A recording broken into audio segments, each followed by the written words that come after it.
Not all adventures are the same. Some have a tough journey, while others open up your eyes to a new world. But every experience teaches you how valuable life is, and you learn to appreciate every moment in between. Through my years of travel, I've documented each memory, regardless of joy or hardship. Oftentimes, I find myself sharing the luxury of travel and how perfect every moment is. But to be true to myself and my journey, I think it's worth sharing the ones in between.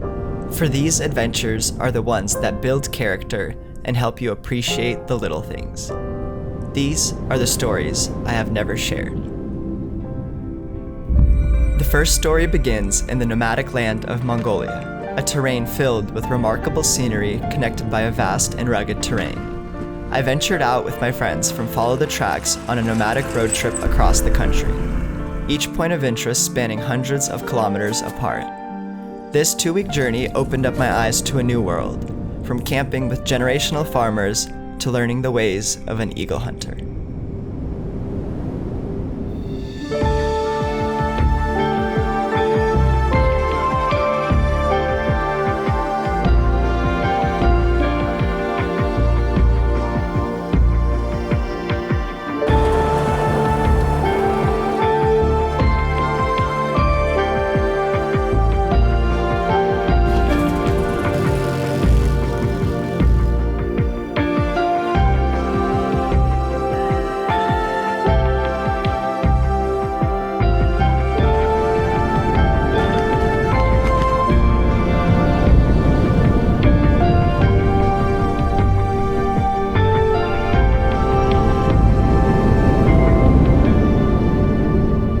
Before I continue, I wanted to give a huge thanks to Epidemic Sound for sponsoring this video. Finding the perfect song to match your story is often difficult and can become a hassle. When working on my projects, I always turn to Epidemic Sound to provide the soundtrack for my films. With a wide variety of songs and sound effects, there is always a perfect match, regardless of the theme. Join myself and many others on Epidemic Sound and start sharing your stories the way they were supposed to be heard. For our final days in Mongolia, we were invited to stay with world-renowned eagle hunters who have been perfecting their craft for many generations. Living out in the highlands, these eagle hunters pass the tradition down to their children as soon as they are able to walk.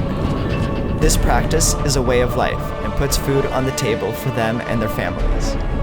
Moments like these make you appreciate the little things in life and remind you not to take anything for granted. The eagle and the hunter live in harmony, each looking out for one another.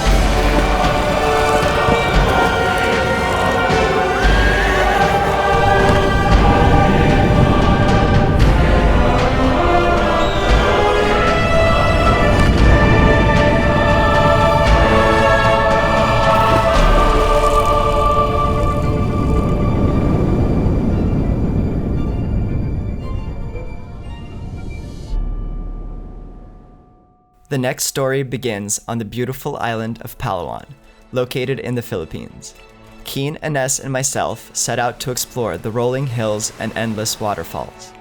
Our first week was filled with long scooter rides along the coast, stopping every half hour to appreciate this incredible region.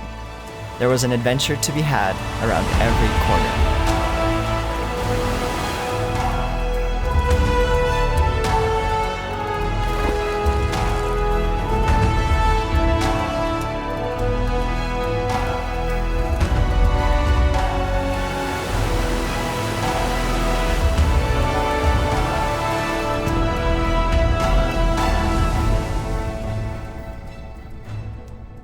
From Palawan, we took a quick flight to the island of Coron, where we would be spending the next few days sailing to several different islands.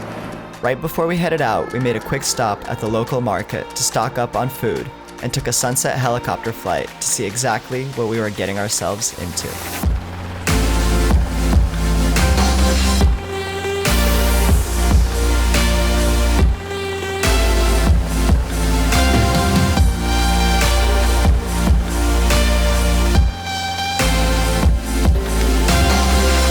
Joined by a few locals, we mapped our journey and were ready to set sail. All was going well the first day as we arrived on an incredible private island where we would be the only ones completely disconnected from the world. This is where our trip takes a wild turn. Ines starts feeling incredibly sick, throwing up, and on the brink of passing out. This continues for a few hours to where we realize drastic measures have to be taken. Our team then has to use their satellite phone to call a speedboat over to our island, as we are hours away from the nearest hospital. Her condition continues to get worse as a storm starts to roll in. At that moment, we felt like all odds were against us. Hours later, the boat arrives and Ines and myself get on board and are rushed to the nearest hospital. We sailed for 3 hours, and upon arrival, the doctors diagnosed an amoebiasis parasite in her organs. We spent the next few days in the hospital as she got better, and then flew straight home to the States, where she is treated again. A big thanks goes out to all the kind and helpful locals who made their best effort to keep her safe, and ultimately saved her life. The final story I wanted to share in this video takes us to a small island archipelago in the middle of the Pacific Ocean. Nuku Hiva and Oahu, part of the Marquesas Islands, are two of the most incredible places I have ever visited.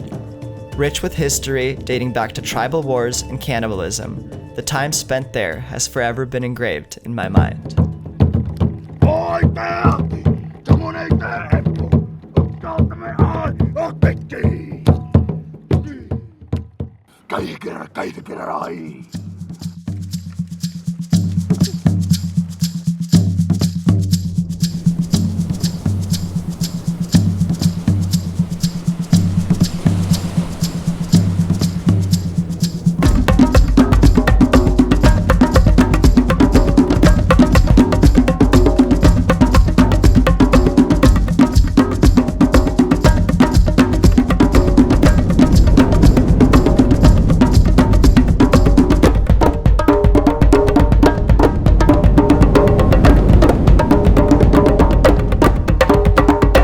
Before the European to introduce the big animal, the cow and horses, and we have not animal here, and we have not meat, just a human meat. And at this period, the Marquesans use the human meat for survive. Different society. We have a higher society and a lower society. In the higher society, they use the prisoner of tribal war, because we have more tribal war at this period. And at the lower society, they use the person can't work. Yeah. So they eat the people that can't work. Yeah. They eat the people who can work, because they need for the young generation to grow up. Yeah. I remember the last cannibal. Your name, Ko'oamua. Really? Yeah. From Hatiheu. Oh, so where we just were. Yeah. Nice.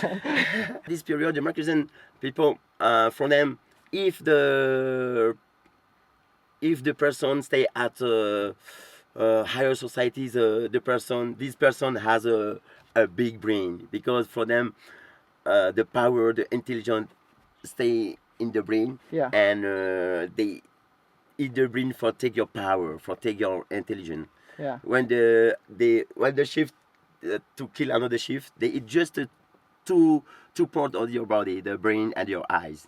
The brain for take your power and your intelligence. Yeah. And the eyes for your vision. And then what happens?